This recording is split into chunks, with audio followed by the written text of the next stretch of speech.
I picked the guy that we talked to for 45 minutes. Please, V. I feel bad. Go for it. I mean, I really want to talk to Salvatore because Salvatore is honestly one of my favorite people on this show so far. Yeah, Salvatore's sweet. Hi, Salvatore. Hey guys, how y'all doing? Doing good. So good. That was fun. I listened to that whole call. I am not a fan of presuppositionalism, and that's because, oh my gosh, y'all are my two favorite people in the world. Just to deal with that, because I can't. Well, so people say that, people in the comments are just like, how are they still having this conversation? Because this is a show for that. And this is where people can go to see those conversations had. And so if we were just talking to Brian, out on the street, I would be like, this is a waste of time. I'm going to go, have a sandwich. But making sure that we have that so that people can see what happens is part of it's a big piece of why we do this. So, also, that was fun. It was so fun. It was like whack-a-mole. Yeah. Honestly, so I went to seminary and I studied philosophy and stuff, and I got to the point where I just got tired of theological arguments because it was, I stopped not caring, because it's like, how do you treat people? Because I would see people in arguments use their intelligence to just belittle their opponent or whoever they were debating with. And I got to the point where I was like, you know what? I don't care about this little philosophical, theological point on the filioque. How do you treat other people? And so I'm going to let y'all have all of them philosophical discussions with those guys. We're happy to. That is our jams. Salvatore, you wanted to talk about a disproving the existence of hell argument, though. So first off, you're an atheist. And so we're going to be talking about a niche case, and I want to make sure that we're steel manning things and not just creating weird fake Christians to own in our own heads.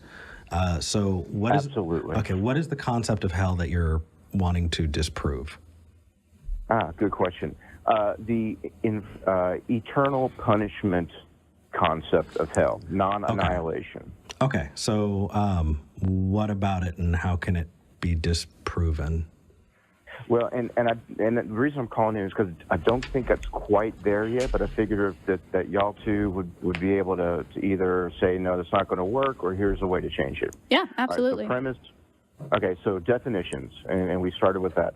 Hell is a place of eternal punishment. I think hell is a place of eternal punishment would be the conclusion. Well, as a definition for the sake of this argument. True. Walk us through. Okay, so premise one, hell is a place of eternal punishment, or hell is said to be or described as a place of eternal punishment. Okay, go ahead.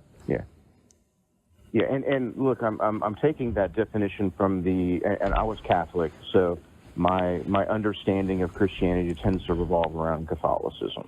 Okay. So what's premise two? And in Catholicism, they don't have the concept of annihilation, and hell is eternal punishment. Okay. So definition, that's definition one, I guess. Okay, premise one. Premise two? Premise one. Premise two, human beings are necessarily finite. I mean, sure. I can agree with that, and I think Eric could. If this is to disprove hell to somebody who believes in hell, you may have an uphill battle with that one. Okay. Okay. So, how so? Humans are necessarily finite. How are you tying these together? Go ahead. Okay. Next premise. Because humans are finite, and it may not be. I may not have this structured correctly. Because humans are finite, no evil we do can rise to the level of infinite. Got it. So Salvatore, actually, the interesting thing is you're making a different argument that doesn't disprove hell. What that does? Well, what that does is I think I know where you're going, because when I sat there and wrote this out, and I'm like, no, this doesn't disprove hell; it disproves something else. And I think we're on the same page. Yeah, it disproves a loving God. It disproves exactly. it disproves a moral or ethical lawgiver. But it doesn't disprove hell. And that's the trap.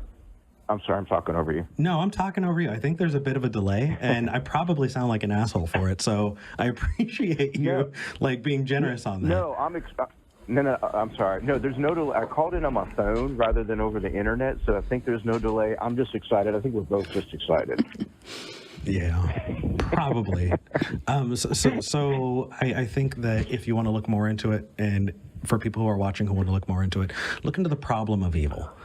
There are various ways that deities can be defined, and when you have, terribly unethical things like the concept of hell, and you accept that at the same time as accepting an all-loving, moral, ethical, powerful God, those really can't coexist. And so that would be the problem of evil. Yeah. Well, and that's the idea of Christians and specifically Catholicism defines their God as infinitely just, and the argument is that and where this comes from, honestly, is like I'll listen to the atheist experience. I listen to all these different. I listen to y'all, and I listen to callers who, after becoming atheists, are still just devastated by this concept or their fear of hell. Yeah. And my heart kind of goes out to them. And I was like, man, maybe, talk through this argument, maybe just help somebody out there. But when I sat down and started to write it out and really started thinking about it seriously, it's like, it doesn't really disprove hell. It just, because if the God that you believe in is not, or justice completely resides in their mind, and then whatever they do is just. And so the argument falls apart. But, my empathy and compassion for people who are still terrified of hell as atheists, like maybe just the conversation will help somebody break through some of that. Yeah, I totally get the urge to do that, and that's kind of why I'm here as well.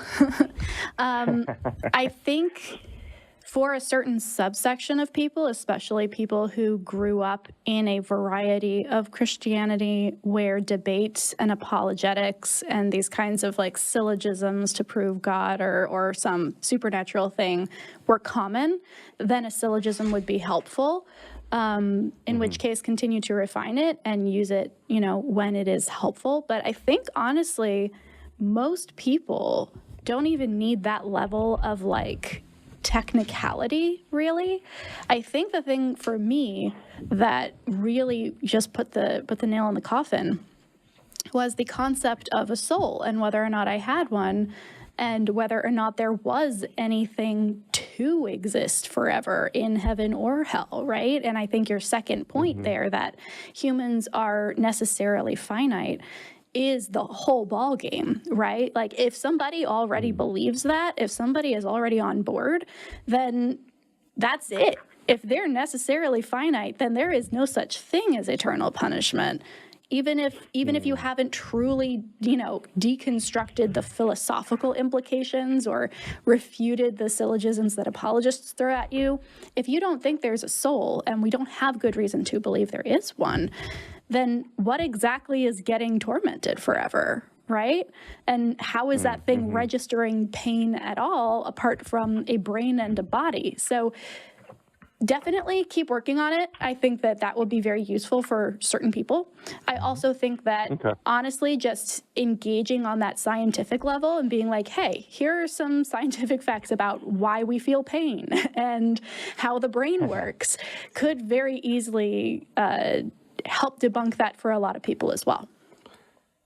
Okay. Yeah. I didn't even think about that. Okay. And also, just as a final, I did want to also throw in where you apply it is super, super important. If you're starting a conversation with a theist with that argument, you haven't verified that they believe in hell, you haven't verified a number of things, and if the end of it is proving your God's a dick, I don't know, is that what you want to do? That probably won't go very well. Well, I mean, if those things were true, then I think it is very obviously pointing out that, that God would be a dick. But kind of having in mind what that end goal is going to look like. What are you trying to do when you have this conversation? What is the end in mind, because if the end is, hey, your God is a dick, not great. But if it's instead somebody saying, oh, God is the creator of all that is ethical, moral, and just in the universe, then you bring that up and say, how can you even parse those things? How can you say that and yet still have this problem of evil? You know, so just making sure that you have the right place you bring in that, or like you guys talked about with other atheists or people who are on their way out of belief. Yeah. But anyway. Yeah. Yeah. All right.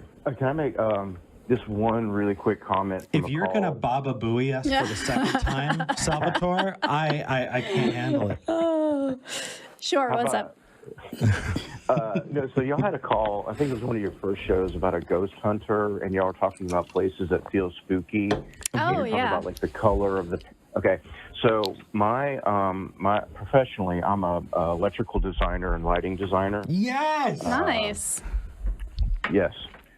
In fact, I think the last time I called, I'm down in South Louisiana, and I'm hunkered down with Ida, and I hadn't called in a couple of weeks because I've been just involved with the recovery effort. Absolutely. And it's devastated down there, y'all. The little towns that don't make the news they still don't have power down there, and I'm going down there almost every day during the week to do damage assessments on schools.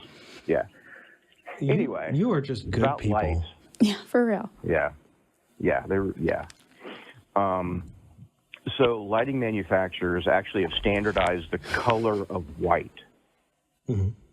And we go through, when we design lighting and when we are specifying lights, we actually pay attention to what color of white we are specifying lights at, because if you get two different or three or four different colors of white, it really is disconcerting to people. So some architects and engineers, we pay attention to that. We can verify that is a very disturbing thing to experience. Yeah, when we moved into this house, the walls were painted a whole bunch of different shades of white, and it wasn't even consistent through the same room, and it felt like the house was haunted. It felt like I was waiting for some little girl to crawl across the ceiling or something. It was terrifying.